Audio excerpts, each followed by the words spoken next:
A aplicação que essa passagem nos traz é como que Deus pode trazer juízo sobre a vida de um crente desviado. Você está desviado?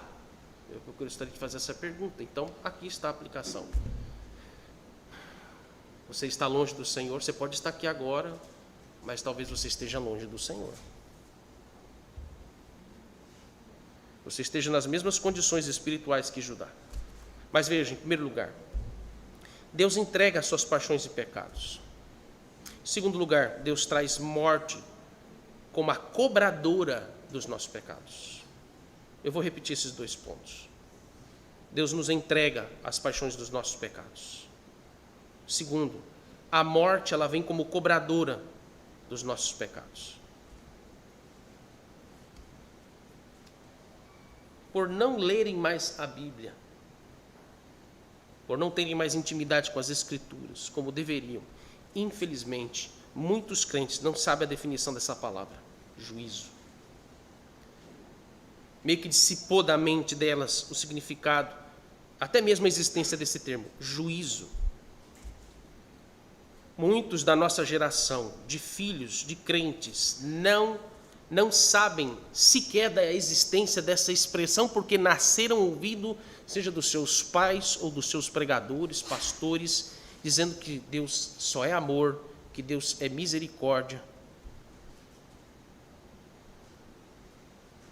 Mas não disseram para os seus filhos que Deus também é santo e por causa da sua santidade Ele abomina o que é mal, Ele abomina os pecados. Não aprenderam que Deus é justo e por causa da sua justiça Deus pune o mal com a sua ira e juízo. Duas palavrinhas que quase todos, se não dizer todos os dias, a todo tempo você precisa oportunamente dizer aos seus filhos: Deus é santo, Deus é justo. Eles precisam, antes de saber o que é misericórdia e amor de Deus, eles precisam saber que Deus é santo e que Deus é justo. E que não há pecado que ficará impune na presença do Senhor. Santidade e justiça é a melhor explicação que a Bíblia nos dá sobre o que vem a ser o juízo de Deus.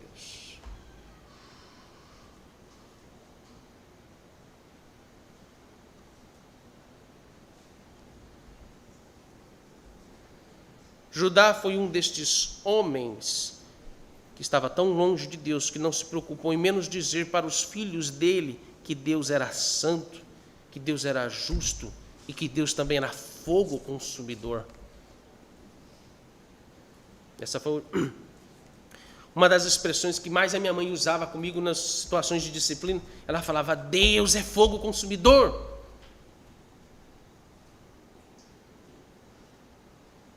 Deus é fogo consumidor.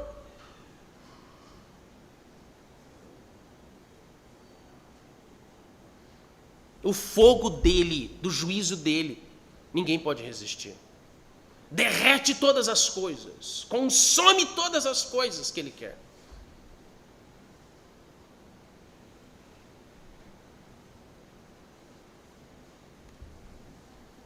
Homens, quando eles estão longe de Deus, eles perdem a noção. Esse é o primeiro ponto que se destaca no coração de Judá. Eles perdem a noção, quando estão entregues aos seus pecados, perdem a noção no seu coração do que significa o temor ao Senhor, a santidade, a justiça e o juízo de Deus. Perdem o limite do seu desvio a ponto deles permitirem que a morte venha, em algum momento, cobrar o ônus provocado pelos seus pecados até a terceira e quarta geração. Você quer saber se um homem já está entregue ao seu próprio coração e ele já está tão longe de Deus a ponto de já estar ali associada à impiedade?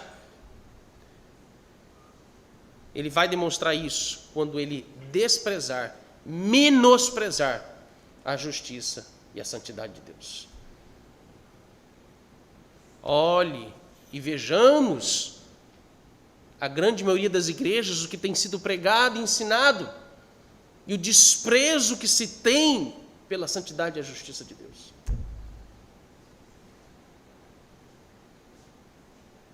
Não é preciso ver muita coisa. Basta ver o que se prega num púlpito, basta ver o que um pai ensina para os seus filhos, ou até mesmo aquilo que ele não tem ensinado para os seus filhos.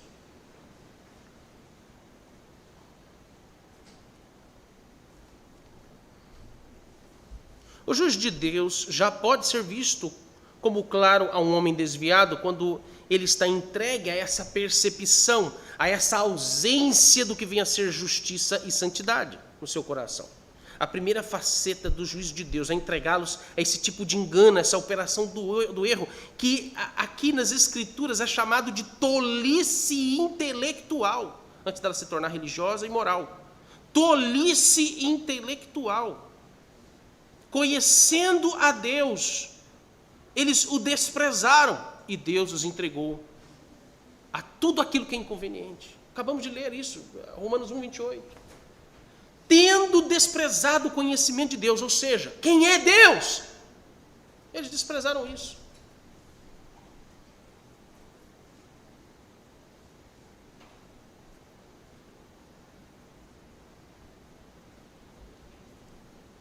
Está aqui, inclusive nos versos 21 e 22 de Romanos 1, quando ele diz: porquanto, tendo conhecimento de Deus, não o glorificaram como Deus, não lhe deram graças, antes se tornaram nulos em seus próprios raciocínios, obscurecendo-se-lhes o coração insensato. A palavra insensato, e aqui também a palavra loucos, no verso 22, eles aparecem como amaldiçoados.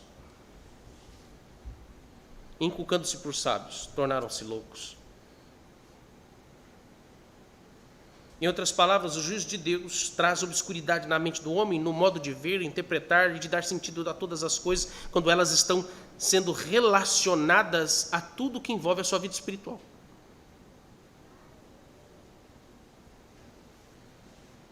E isto é considerado pelas Escrituras um juízo.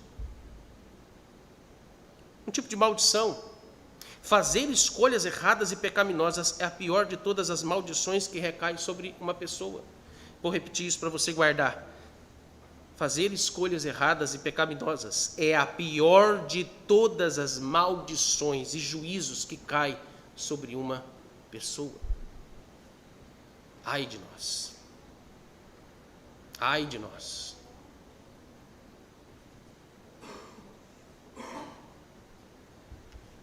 A segunda faceta desse juízo aqui é as consequências das escolhas, já que então a pior delas é fazer essas escolhas. Olha as consequências dessas escolhas pecaminosas, que isso indiretamente reflete a vida agora dos filhos. Aquilo que somos, meus queridos irmãos, pais, aquilo que somos irá refletir no futuro sobre o que os nossos filhos também.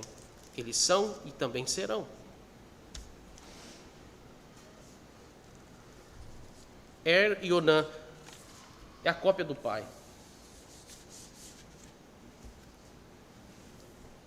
E Onã são exatamente o que o pai era, mas foram a versão piorada do pai deles no seu caráter. Perceba que a consequência de um casamento misto não vai ter outra implicação senão gerar filhos que sejam ímpios. Quer coisa pior do que isso? Há pais que preferem morrer do que passar pelo desgosto de verem seus filhos ímpios.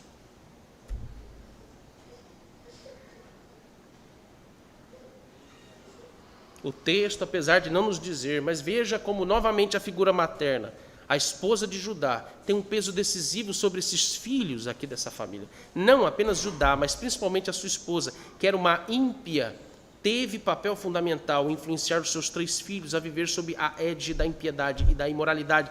E isto é resultado, repito, de um casamento misto. A terceira face desse juízo é como que um homem é capaz de ir tão fundo no poço que ele mesmo caiu. Moisés aqui está fazendo questão de nos dizer que e Onã foram perversos perante o Senhor. Perversidade não é uma palavra que apenas define um nível gritante de maldade ou de violência ou de algo que seja tão imundo, pecaminosamente falando aqui, do seu aspecto moral contra uma pessoa, mas ela na verdade se reporta aqui a uma postura contundente de afrontar pessoalmente o próprio Deus. Esse é o sentido do termo perverso. Por que alguém é maligno nos seus atos e tudo que ele faz? Porque não se trata da maldade em si mesma. A maldade não é apenas uma definição humanizada das coisas, do que é bom e do que é ruim. Mas o ser maligno, o ser perverso, tem relação direta com a maneira como um ímpio se comporta para fazer tudo o que ele faz, para viver a vida dele, com o intuito de afrontar pessoalmente o próprio Deus. Essa é a gravidade, esse é o sentido definitivo do que vem a ser uma pessoa perversa e ímpia. E essa era a condição dos filhos de Judá.